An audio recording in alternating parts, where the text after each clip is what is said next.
vivendo qualche tu. Detto ne adesso di nuovo so. Amen. E Dio lo tamo dove che te cari.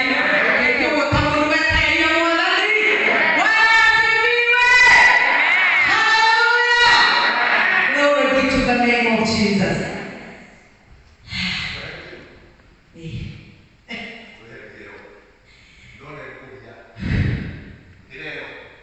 Amen.